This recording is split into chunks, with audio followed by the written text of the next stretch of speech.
You are returned to us, dear friend, and none the worse for bearing the heavy burden which I did press upon you. Most glad am I of this. I am informed that your efforts to negotiate a peace with Lord Ramuh ended in conflict. Pray tell me, what befell?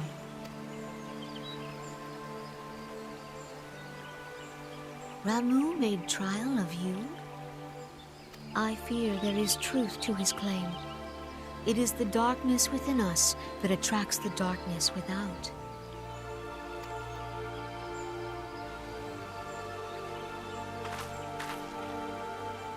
It cannot be denied that misfortune follows man. For evidence, one need only look to the conflict brewing in Cartano, or to the rising flood of refugees. Our shared struggle against the Empire should have served to seal our union. Yet the ties which bind the Alliance strain under the weight of gross self-interest. As the scars of the calamity begin to fade, so too does our sense of common purpose. Yet now is scarce the time to forget our shared responsibility. If this new-sprung realm is to survive beyond its infancy, it must needs be nurtured by all. Eorzea must be as one, yet I fear that dream is still far off.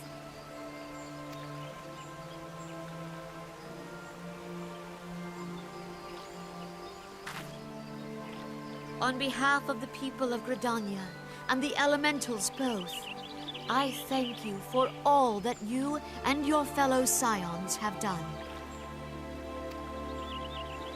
Full oft have I been compelled to look to you for aid of late, and offered all too little in return.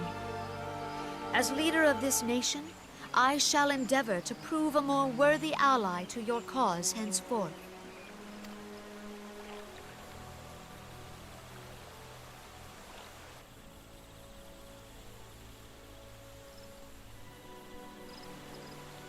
Lord Ramuh has departed, yet the keening of this ill wind grows no less insistent. Voices of the forest, pray speak and I shall listen. What unseen evil begets this unease in my heart?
If everyone is ready, let us begin. Urianger, the floor is yours.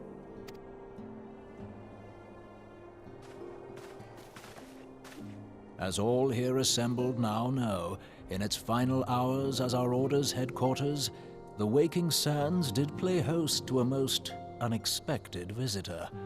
I speak of the Ascian clad in white, Elidibus. Unwelcome though his presence was, his words that day did serve to confirm a truth long suspected, that the Ascians are eternal beings, to whom physical destruction is as a temporary inconvenience. In the intervening time, Urianger and I have striven to discover a means by which the Ascians might more permanently be slain. And 'tis my belief that we have found the thread that will allow us to unravel the twisted skein of their existence. In the moments prior to Leviathan's most recent manifestation, the Sahagin elder who summoned him was observed to undergo some manner of ascension. The etheric readings taken by Y'ashtola at the time of this transfiguration have proven most enlightening. The disruption to the flow of ether was sudden and dramatic. So tangible was the agitation, I scarce had need of my goggles. The significance of Y'ashtola's readings might better be understood in the context of mine own, taken at the instant of the Lord of Levin's demise.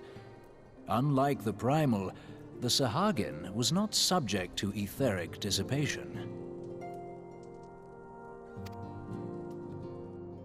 Before discussing our new discoveries, it may benefit us all to recall what we know of etheric behavior.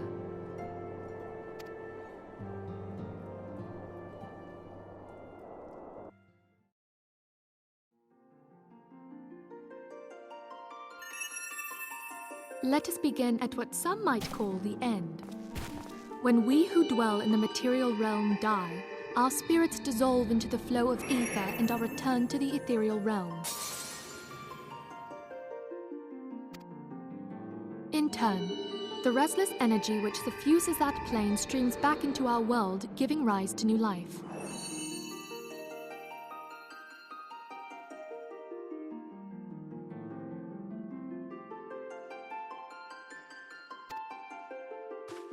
"'Tis as the heavens did decree, the way of all mortal souls. Twixt this world and the next do the ethereal currents swirl, bearing the very essence of life. Thus doth the cycle of birth, death, and rebirth continue unabated."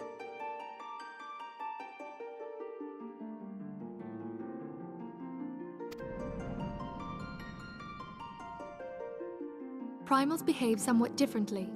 In order to manifest and then maintain a physical presence in this realm, they must consume vast quantities of ether, most often in the form of crystals. Though they may seem to live, their flesh is but ether given shape.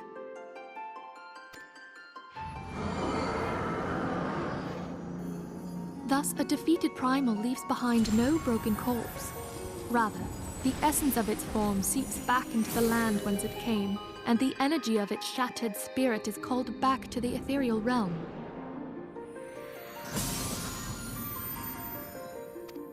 And there it waiteth, till next the prayers of the faithful do draw it forth from the sea of ether, to take their offering of crystals and make for itself a new body.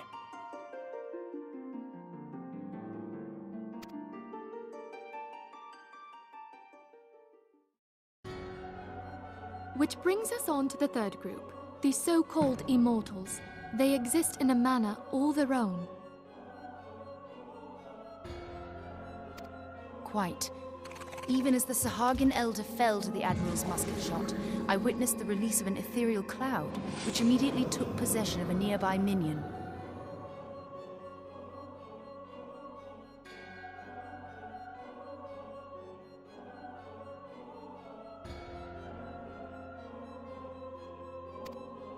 A soul that dissipateth not upon the death of the flesh. The secret of life everlasting, and in the claws of a Sahagin no less. But I wonder, what would happen to one of these obstinate spirits should there be no suitable host for it to claim? If mortal death entails a return to the ethereal realm, it seems doubtful that the soul of an immortal would venture there.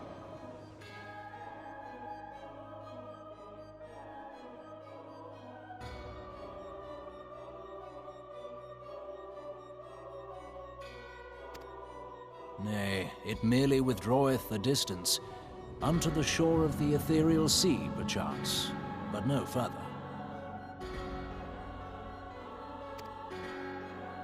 Yes, it exists in neither this realm nor the next, abiding instead in the space that lies between them.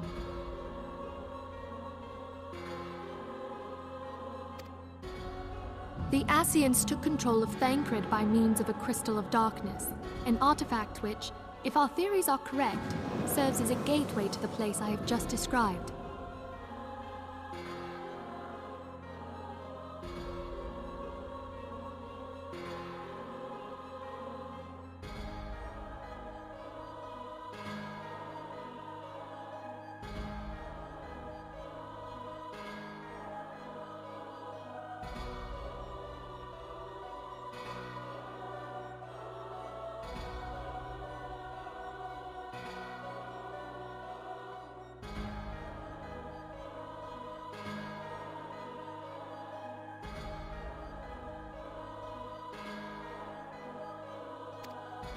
I was hoping people had forgotten about that.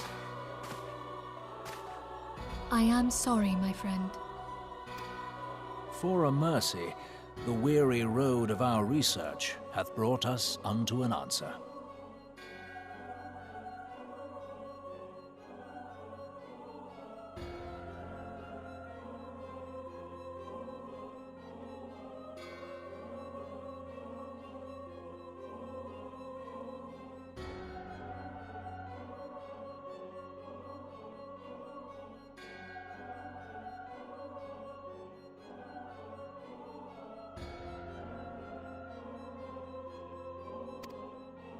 The Sahagin ascended to an immortal state, but he did not possess a crystal of darkness through which to flee this realm.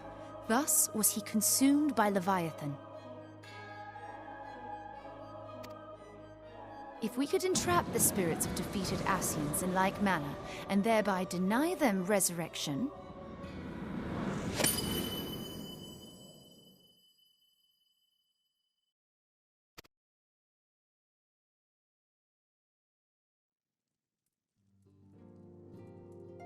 Therein lieth the path to victory.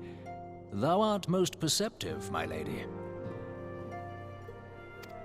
Only when we have trapped the bodiless soul within an ethereal prison can we hope to defeat its unnatural constancy. Thus might even an eternal paragon be consigned to oblivion. These feats are, of course, far easier said than done.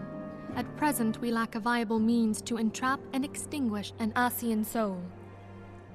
Yet, I believe it to be possible. The pieces of the puzzle lie before us. We have but to put them together.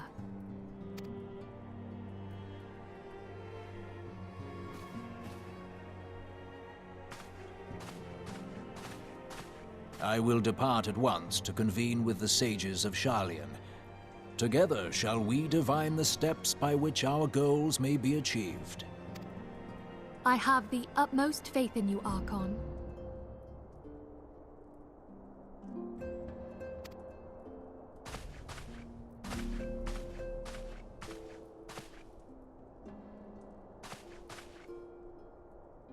Beg pardon, antecedent, but I would raise one final matter.